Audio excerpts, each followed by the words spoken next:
Hello everybody, welcome to Basit Corner.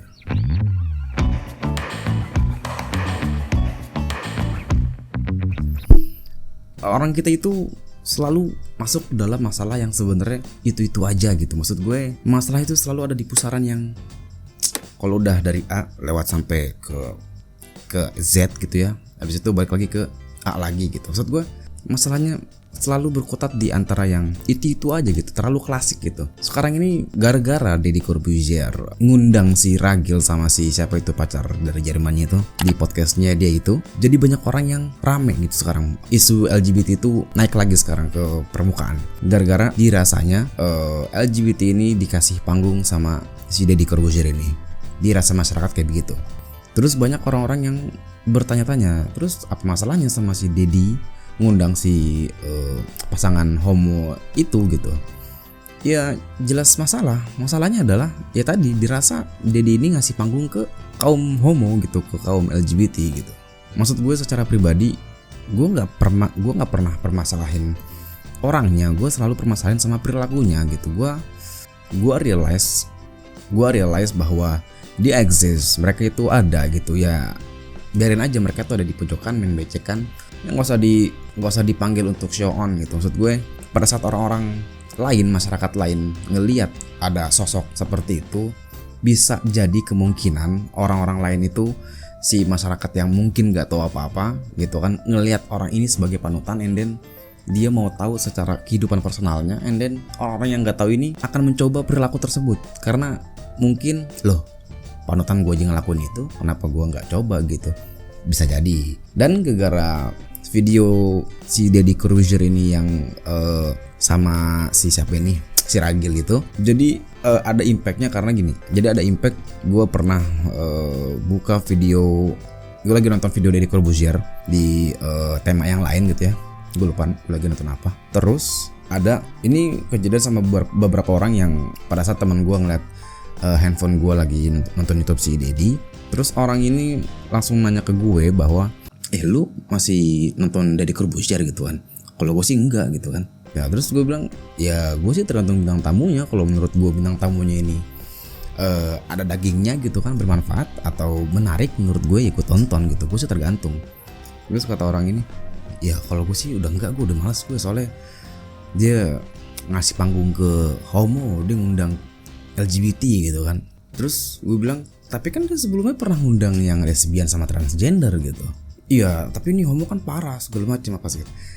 Artinya gini, maksud gue sadarin bahwa setiap orang ini pasti punya masalah, punya kekeliruan gitu ya. Sadarin itu dulu aja dulu. Pada saat kita udah tahu fundamental tadi bahwa orang manusia itu pasti punya salah gitu ya. Untuk kasusnya si Deddy menurut gua, dan dia pun udah disclaimer di videonya, dan dia kan udah juga buat disclaimer pernyataan bareng Gus Miftah gitu kan, bahwa dia nggak setuju sama LGBT gitu kan, dan dia sama sekali nggak ada support ke kaum LGBT dalam bentuk apapun, tapi dia menyadari bahwa dia ini fenomena yang ada di sekitar masyarakat kita, di kehidupan sosial kita gitu. Dia cuma mengangkat itu. Dan sebelumnya pun Deddy itu juga udah pernah ngupload soal orang-orang yang lesbian, yang transgender gitu kan, bahkan yang lesbian sama pasangannya itu yang disebut sama apa ya, Boti kalau nggak salah ya. Dia pokoknya pernah undang orang-orang dari kelompok LGBT gitu, dari si L-nya, si lesbiannya sama si transgender, dan itu nggak masalah. Dan menurut gua kenapa dia ngundang si Ragil, ngundang si kaum homo ini, karena dia ini keliru atau salah dengan perhitungan. Jadi nggak yang orang asal goblek aja gitu, nggak yang asal biar viral and then dia biar dapat apa namanya istilahnya panjat sosial dari isu tersebut. Menurut gua nggak, karena sebelumnya pun yang tadi gua bilang dia pernah undang orang dengan perilaku lesbian dan transgender gitu. Dan video yang kemarin itu bisa terbilang B aja, nggak rame-rame banget, cuman jadi perbincangan di topik itu aja gitu. Nah menurut gue lagi, pada saat dia ngupload yang atau ngundang si Ragil ini, orang yang homo viral di TikTok gitu kan, dia berpikir mungkin bahwa sebelumnya aja gue udah ngupload yang orang-orang LGBT yang lain gitu kan, dari kaum lesbian sama si transgender. Dan mungkin ini fenomena yang lain yang harus gue angkat dan harusnya nggak ada masalah gitu kan, berdasarkan dua video, dua tema video yang kemarin itu gitu kan. Nah, perkara ini rame, apakah dia bisa prediksi? Mungkin iya, mungkin enggak gitu kan, 50-50. Mungkin pun dia punya tim analisis atau gimana gitu ya, tapi enggak 100% bener gitu analisis timnya si Deddy. Mungkin dia punya tim analisis ya, katakanlah punya gitu, tapi secara generalnya gue rasa dia nggak bisa memprediksi itu, karena rame videonya seseorang pun itu kan tergantung tema, tergantung situasional di negara tersebut, fenomenal di negara tersebut gitu kan. Sedangkan pada saat dia sebelum ngupload video sama si Ragil, fenomena LGBT lagi kosong-kosong aja gitu, lagi biasa-biasa aja. Dan gue rasa si Deddy ini tanpa tanpa tahu bahwa ini akan viral dan sebagainya, dan berdasarkan perhitungan bahwa dia pernah undang yang sebelumnya dan nggak ada masalah aja, and then dia buat lagi gitu, dan ternyata malah yang homo bermasalah. Kenapa yang homo bermasalah? Itu sih yang gue bingung, kenapa yang bermasalah? Gue berpikir mungkin karena yang pertama cowok itu menjijikan. Maksud gue mungkin ya, gue nggak tahu ya, perilaku sodomi gitu ya, dari batang ke gitu ya, kalau op gitu, itu menjijikan. Dan di samping menjijikan secara pragmatis gitu ya, maksud gue secara praktek gitu menjijikan. Dan mungkin kalau lesbi I don't know. Nah, maksud gue satu itu dari perilaku sodom itu yang menjijikan, and then menimbulkan reaksi yang berbeda. Dan yang kedua mungkin karena itu salah satu yang dituliskan secara secara fix, secara gamblang di kisah kaum Nabi Lut gitu kan, kaum yang menyimpang, dan kasus Sodom pertama dalam sejarah sebelum orang-orang sebelumnya gitu yang pernah dilakukan. Jadi mungkin itu yang kedua, kenapa orang-orang bisa marah gitu ya, lebih marah soal homonya gitu dibanding yang lesbian. Dan kalau yang transgender, kenapa orang-orang biasa aja? Karena itu mungkin perilakunya udah sering kelihatan di televisi dan itu cukup menghibur. Dan transgender secara fisik kan lebih kelihatan gitu ya dibanding gay sama lesbi gitu ya. Gay sama lesbi ini kan predominantly mungkin orang-orang yang penampilan fisiknya, lu perempuan as a perempuan, lu laki-laki as a laki-laki, tapi orientasi seksnya yang berbeda gitu. Tapi kalau transgender, orientasi gendernya yang berbeda, and then dia pengen berubah menjadi perempuan gitu, jadi waria, atau dari perempuan jadi laki-laki gitu, langsung berbeda secara fisik. Dan itu secara period waktu pun itu sudah banyak di televisi, dan mungkin dari behaviors itu orang nganggap ya ada aja gitu, bencong setiap hari gue ngeliat gitu, dan nggak terlalu bikin masalah gitu kan. Tapi soal perilaku yang menyimpang, yang homo ini gue ngomong menyimpang ini karena gue ngambil rules yang sesuai norma yang berlaku aja ya. Maksud gue norma yang nggak menyimpang itu kan antara laki-laki dan perempuan gitu. Gue bilang menyimpang ini karena dari sisi gue yang hetero, yang straight gitu ya, bilang itu menyimpang karena itu berkelainan sama gue gitu. Makanya gue bilang itu menyimpang gitu. Karena sekarang kalau misalkan ngomong suatu kata gitu ya, orang tuh langsung cerdas untuk mengkritik gitu. Lah, lu kok pakai kata-kata itu? Lah, lu kok pakai kata-kata itu? Ya itu kan dari sisi gua. Mungkin kalau dari sisi orang-orang yang LGBT menyimpang itu yang lurus karena dia dasarnya belok, gitu kan? Mungkin. Jadi tergantung sudut pandang masing-masing. Ini kan dari sudut pandang gue, gitu kan. Dan soal kasus Deddy Corbuzier yang dirasa ngasih panggung sama orang-orang homo, gua rasa udah clear sih. Dia ini buat kesalahan dengan perhitungan menurut gue. Jadi harap dimaklum pasti setiap orang, dan harus disadari bahwa setiap orang pasti punya kesalahan gitu kan. Dan kesalahan dia ini pun menurut gue penuh perhitungan karena berdasarkan video sebelum-sebelumnya. Anyway, kalau lu tanya soal gue ini pro atau kontra soal LGBT, gue kontra sama perilakunya, jujur aja. Karena maksud gue gini, maksud gue kan kalau homo gitu ya, lu cuman gitu misalkan, kan maksud gue kan terkesan gitu ya, bibir laki-laki kan kayak keras gitu, kasar gitu kan, atau berkumis gitu kayak gue gitu. Maksud gue terus ketemu sama kumis lain gitu kan kayaknya gitu, atau iya itu gue bisa kayak gitu karena bawaan gue aja dari lahir gitu. Karena gue dididiknya as laki-laki hetero, seks gue ya satu gitu, dan menurut pandangan gue yang normal gitu kan. Jadi memang dari kecil secara biologis, secara eksternal pun gue ya environment gue tuh didukung sama orang-orang yang suka cerita bokep antara cowok sama cewek gitu, bukan yang homoseksual atau lesbian. Jadi dari pandangan gue ya menurut gue itu suatu kesalahan, dan gue sama sekali nggak benci mendalam sama orang-orang yang melakukan itu, karena gue pun punya temen yang homo, gue pun punya temen yang lesbian. Gue cukup banyak dapat pandangan dari orang-orang tersebut. Kayak terakhir sebenarnya gue ada anak baru di kantor gue tuh, dia declare dengan sadar, dengan tidak takut-takut acan gitu ya, kita nongkrong di atas gitu, dia menyatakan bahwa dia lesbian dan dia nggak percaya pernikahan. Dan itu justru seru menurut gue untuk diajak diskusi gitu, untuk ngasah pola pikir. Gue rasa seru gitu. Maksud gue ini ada orang yang pandangannya beda banget gitu, atau mungkin seru juga dengan orang yang punya pandangan tentang ideologi lain, tentang fasis atau mungkin komunis gitu atau apa gitu. Sebenarnya cuma semata-mata untuk teman diskusi aja, pandangan gua terhadap hal yang berbeda dari gua, begitupun sebaliknya gitu. Tapi untuk kasus yang ini, ada anak baru di kantor gua, dia lesbian dan dia nggak percaya pernikahan. Dan ya dia mulai itu, maksud gua dia mulai berperasa itu dari SMP dia bilang, dan mulai melakukan pas zaman SMA.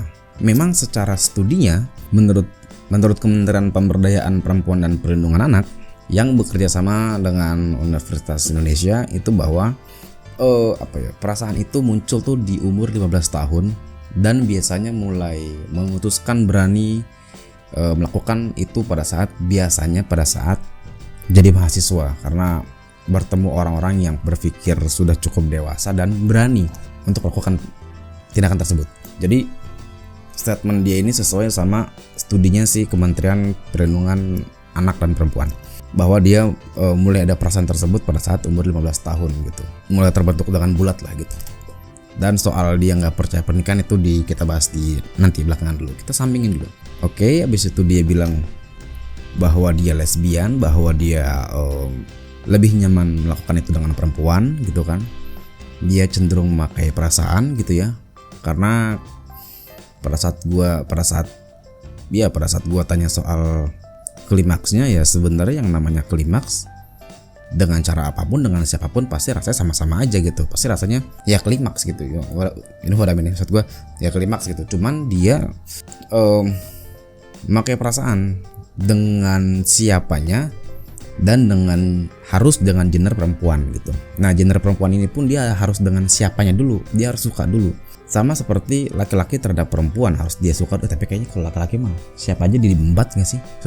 Makanya banyak kasus pemerkosaan, mau perempuan yang kayak ganjilan pintu, mau perempuan yang kayak apalah misalkan gitu ya, tetap aja diperkosa gitu. Yang penting lobang. Ya maksud gue ya mungkin kalau laki-laki ke perempuan beda lah. Tapi kalau dia tuh harus dengan perempuan tapi dengan siapanya yang dia suka gitu.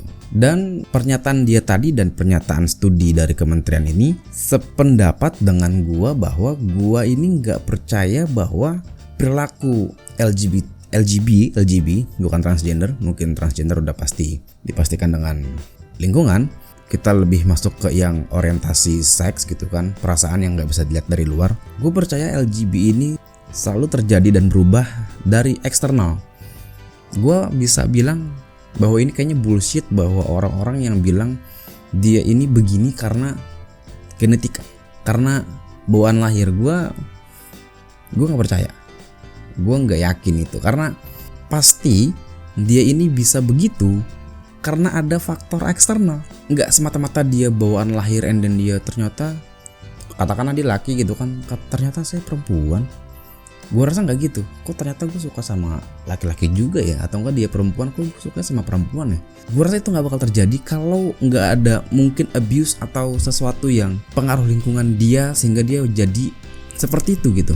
Karena kayak dari teman gue yang homo dan teman gue yang lesbi ini, pada awalnya pada saat gue tanya kenapa lu bisa lesbi gitu ya dia jawab secara template-nya orang-orang LGBT, oh ini genetika kita. Dari bawah air gue memang ngerasa seperti ini gitu. Oke, karena ini gue tau template, gue coba ajak deep talk gitu. Setelah dalam lagi, baru didapat bahwa ini ada faktor dari eksternal ternyata. Jadi kayak kalau yang lesbi ini ternyata dia ada faktor bahwa dia pernah trauma mendalam dan juga dia ngelihat orang tuanya yang sering disakiti sama suaminya, sama bapaknya berarti, sehingga dia nggak mau bersentuhan sama laki-laki. Jadi itu yang menyebabkan dia, dan dia berpikir bahwa laki-laki ini bangsat misalkan gitu ya. Atau juga sama yang homo, dia berpikir bahwa itu dia ngerasa dari kecil, misalkan dari kecil gue udah main berbian, gue dari kecil udah kemayu gitu misalkan. Tapi ternyata pada saat ditanya lebih mendalam, masa kecil dia suka tantrum kalau misalkan nggak dikasih mainan Barbie. Kenapa bisa tantrum untuk mendapatkan boneka Barbie? Karena di lingkungannya waktu masih kecil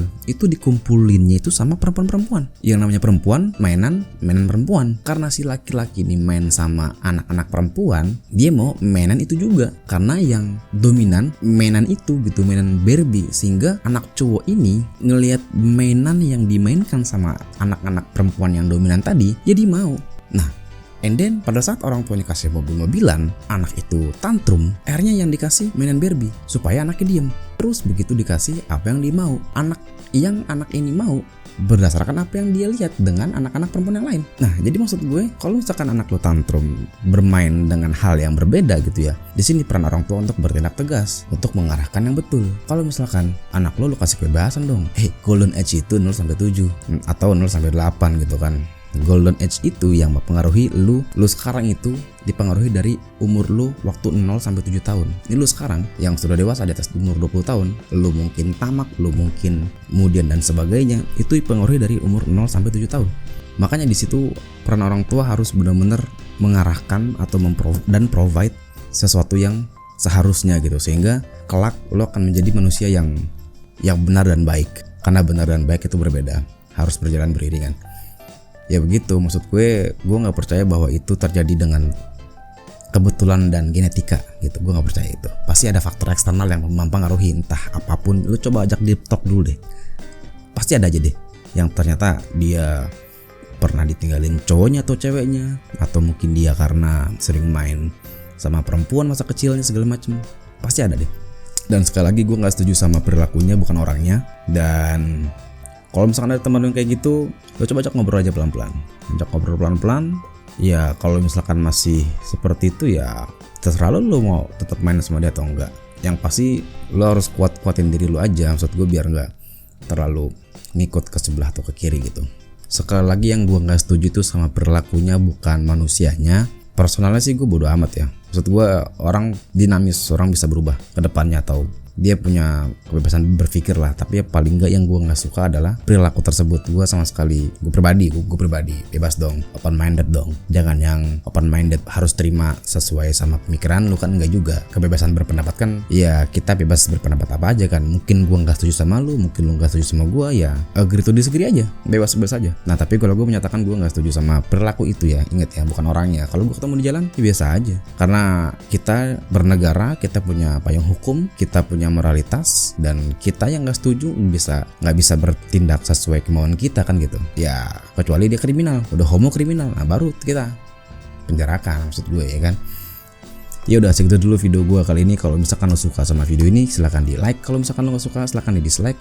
Kalau misalkan lo pada belum subscribe silahkan di subscribe, karena ya nggak apa-apa sih ya, kalau belum subscribe silahkan di subscribe. Dan apa lagi, ya udah segitu dulu aja, dan see you and ciao everybody.